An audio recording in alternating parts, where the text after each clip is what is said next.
Welcome back, everybody, to the FC Monmouth podcast alongside the great Lucas Francis. I'm Chris Dailey, and we are ecstatic to be back talking to you because a lot has happened since we last interviewed Sonny Del Sandro, who is the founder of the League for Clubs. So, lots to talk about. It's an exciting time, Lucas.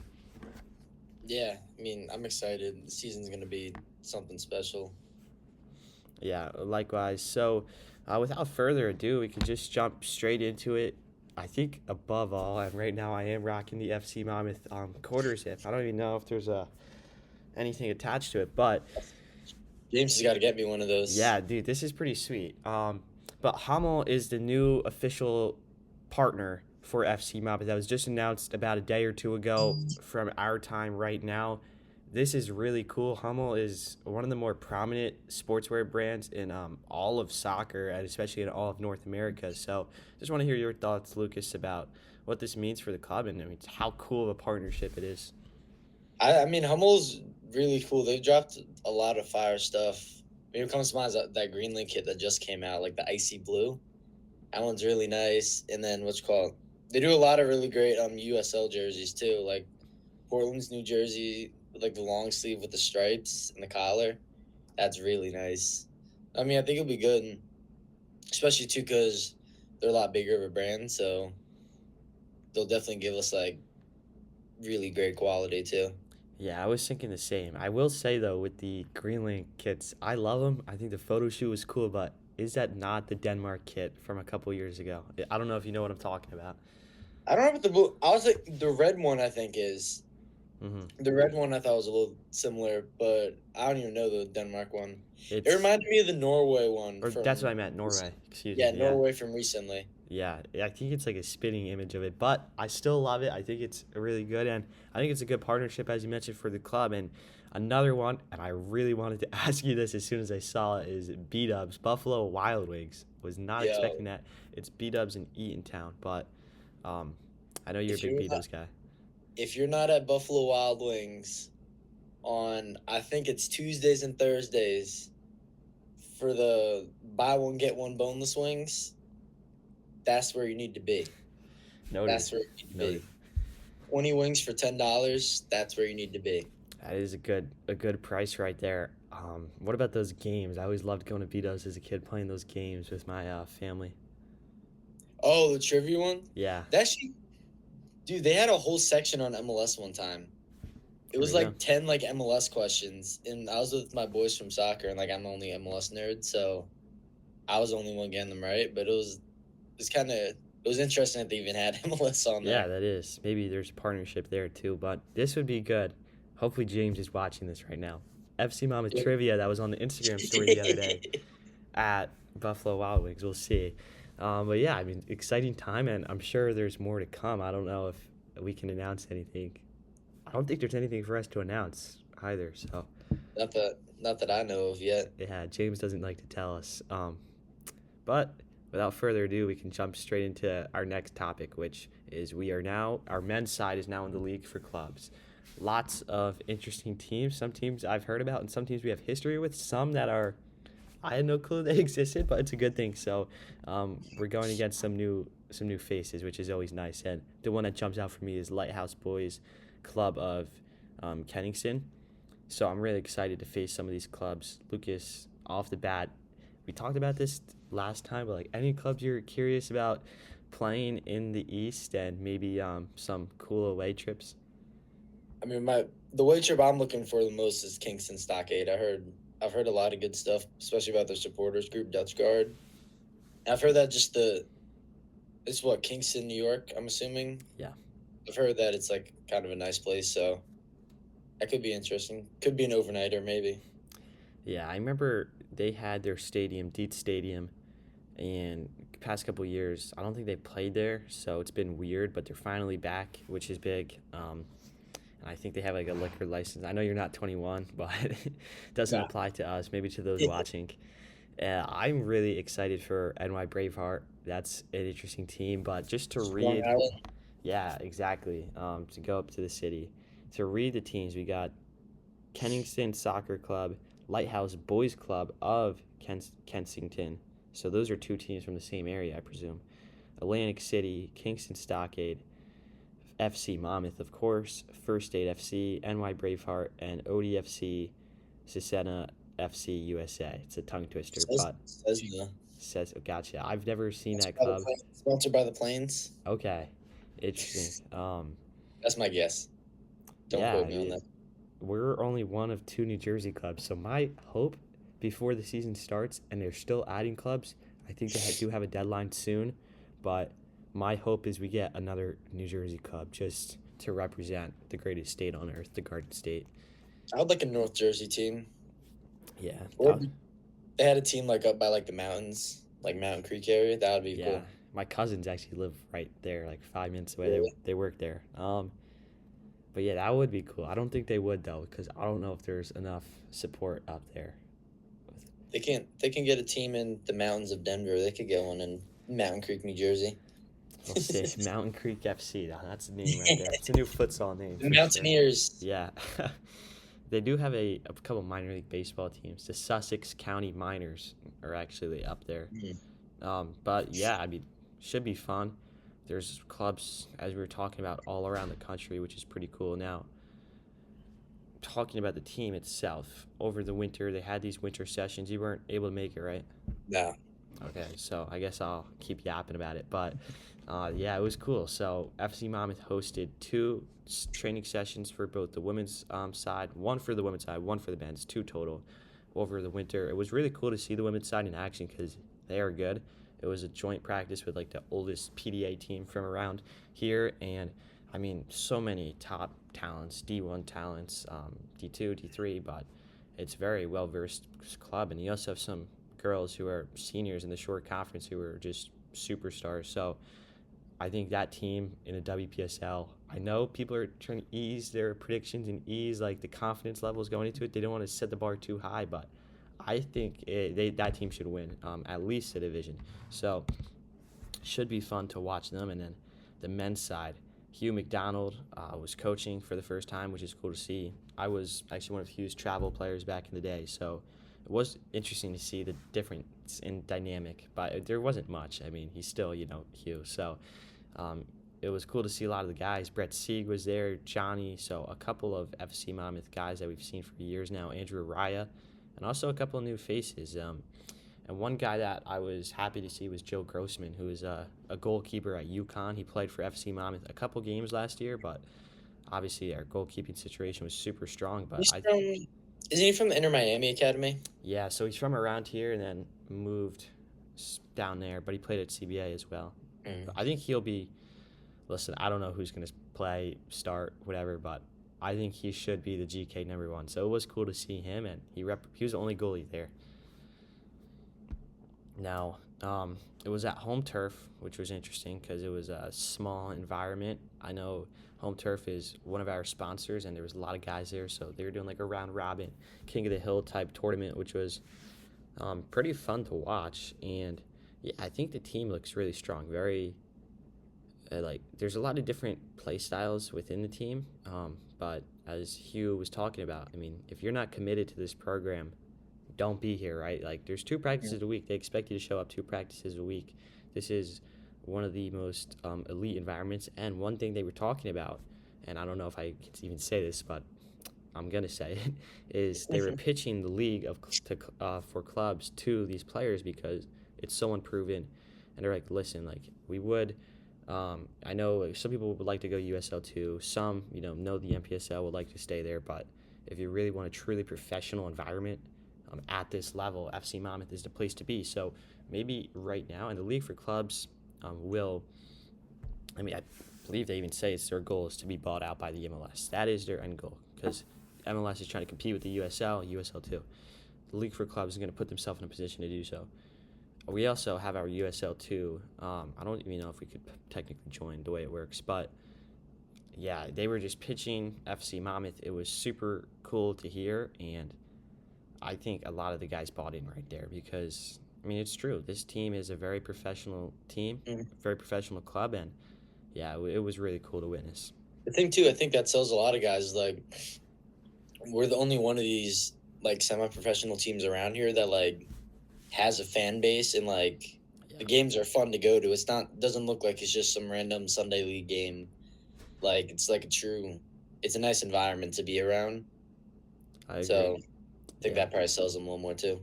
Yeah, I don't think anybody's going to try to play in an environment where there's no one going, as you mentioned, and we see that with a lot of clubs.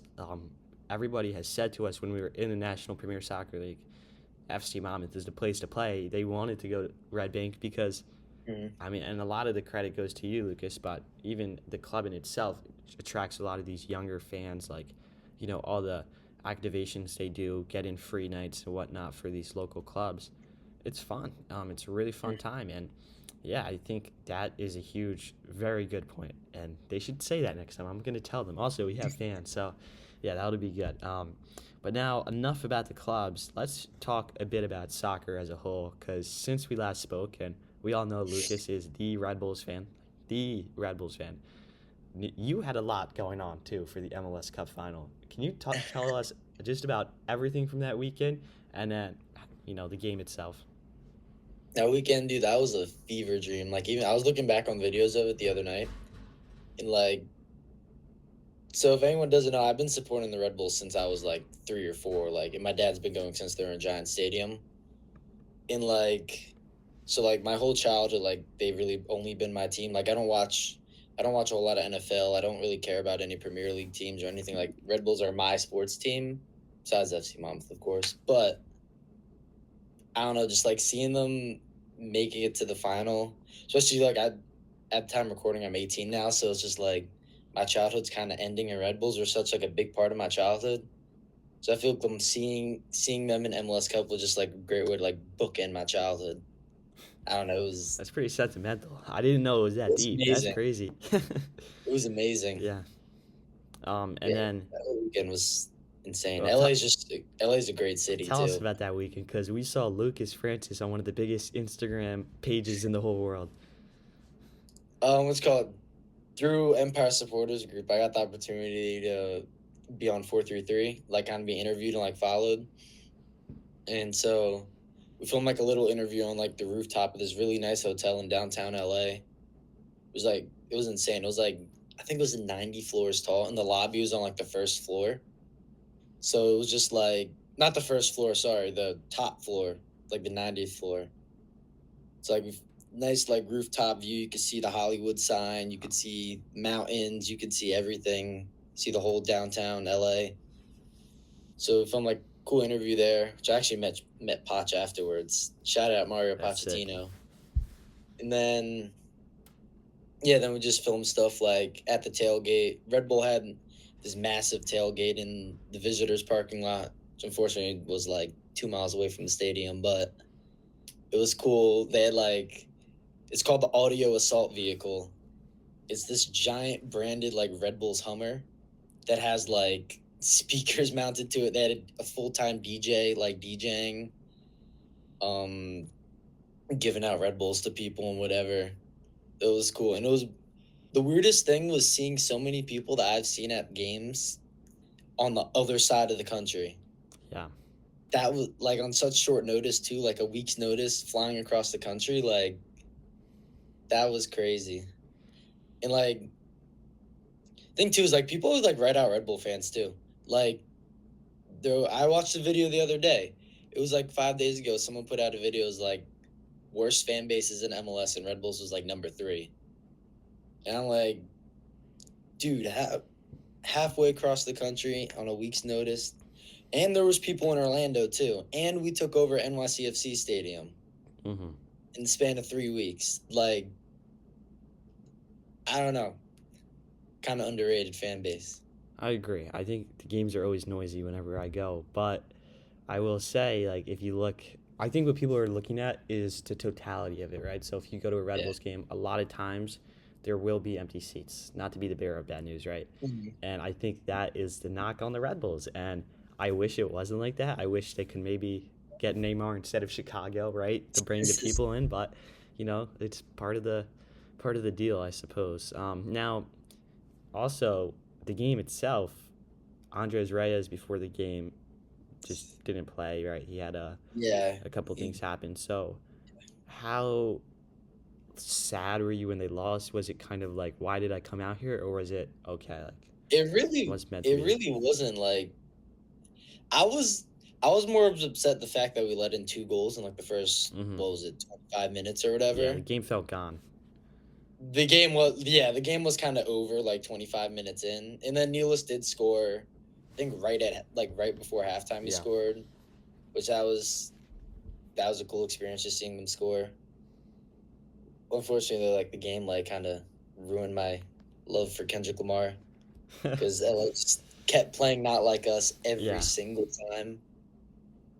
Um, but no, I wasn't sad by any like, I was sad initially for, like, probably, like, 2 hours, then I was like, "We shouldn't have been in that position in the first place," so we beat the reigning champions from last year, beat Orlando, who knocked us in the Open Cup semifinal, I wanna say 3 years ago now. Hmm. And then we beat our rivals in their stadium. So we probably shouldn't have been in that position to begin with. So I was just happy that we were there. But no, I wish there was a lot of things that we definitely could have done differently though. Like I feel like there was a whole lot of passing around the back. Like we weren't really attacking directly like we had been. And I think those 2 goals kind of like shocked us a little bit. So we kind of sat back on defense a little more the Yeah. whole time. But it is what it is. And like you could say like, oh, if we had Reyes, we would have won. But like you could say the same thing about LA. If they had Ricky Pooge, like they would have wiped the floor easily. Yeah, So it's a I good mean, point. it's whatever. Hmm. I love Happy that that guy, by the way, Ricky Puig. I think he is great player. He's a perfect. great guy too. That's what I was gonna say. Like, I understand he's a great player. I don't care. I mean, I do, right? It's nice to have that quality in the MLS, but he genuinely cares about that club so much, which is cool to see He is. because Yeah, a lot of guys take it like MLS.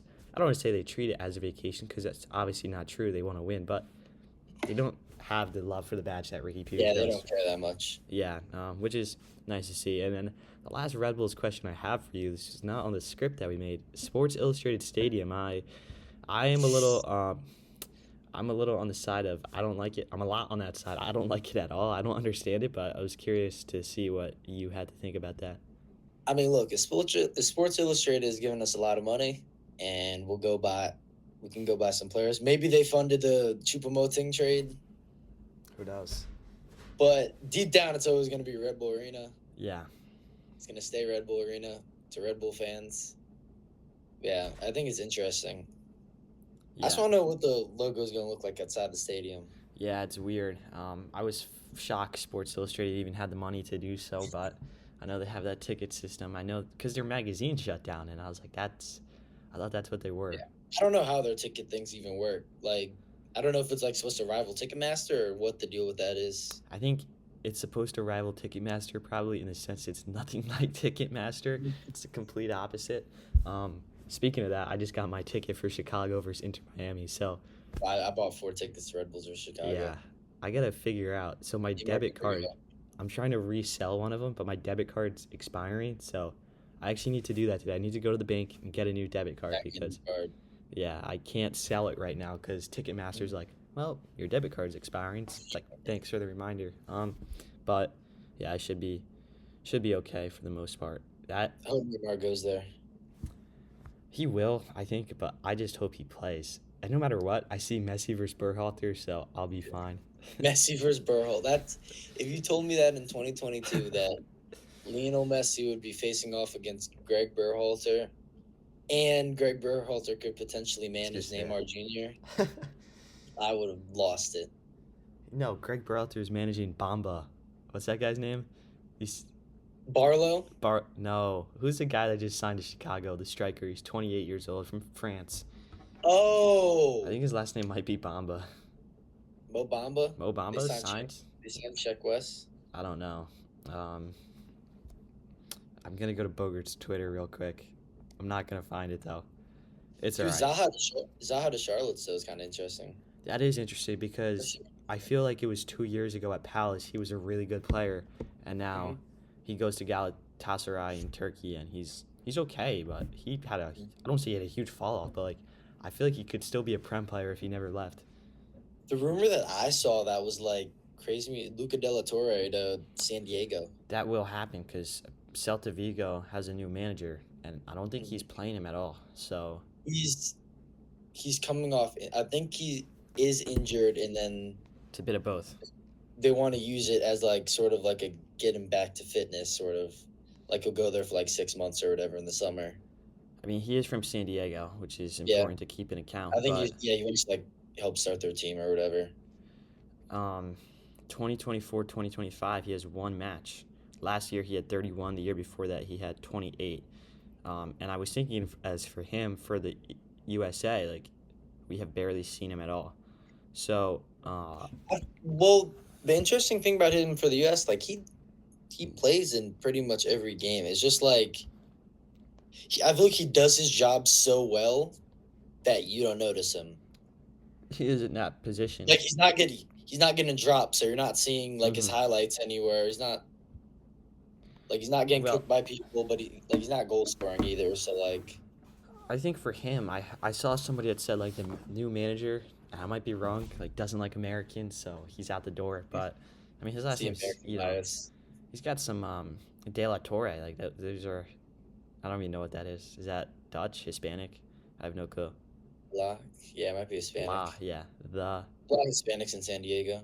yeah. So there you go. But that should be fun to see. And yeah, I mean, that's all we really had to talk about. It's been a fun time for FC Monmouth, though. We're really excited. We'll definitely talk a couple more times before the season.